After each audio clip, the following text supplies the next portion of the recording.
I mean, imagine this. What would it mean if millions of people used a product every day and yet secretly wished it had never been invented? That is quite astonishing. We tend to assume that when people use something a lot, they must value it a lot. That is how markets are supposed to work. If people keep choosing something, surely it makes them better off. Well, not always. There are three studies actually that challenge this assumption. The first study finds that people are willing to pay surprisingly little to use social media, far less than what they would demand to give it up. That is odd, isn't it? It suggests that the relationship is not one of the simple enjoyment. It may be something closer to entanglement. The second study looks at Facebook.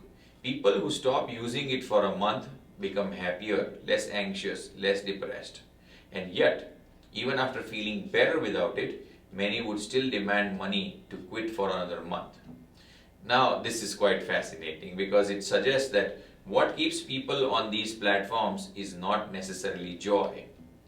I mean, it could be habit or dependency, social expectation, it may be fear of missing out. And then comes the most revealing finding of all. Many young people would ask for compensation to stop using Instagram or TikTok themselves, but they would actually be willing to pay to remove these platforms from their communities altogether. That is extraordinary. It means the real issue is not just individual choice, it is collective pressure. People use social media because other people use social media. It is a trap built from mutual expectation. If everyone else is there, you must be there too, even if nobody is especially happy about it.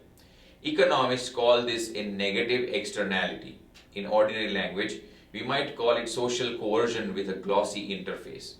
And this matters because it changes the entire framing of the debate.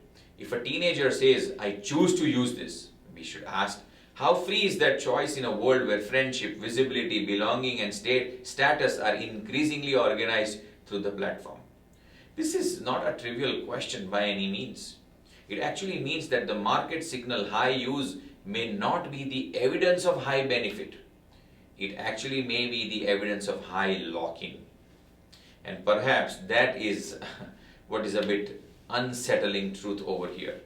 A tool can be popular and still make people worse off. A product can dominate daily life and still fail the test of human flourishing. So the next time someone says, well, people keep using it, so it must be valuable, we might gently reply, or perhaps it means we have built a world in which opting out carries a big cost.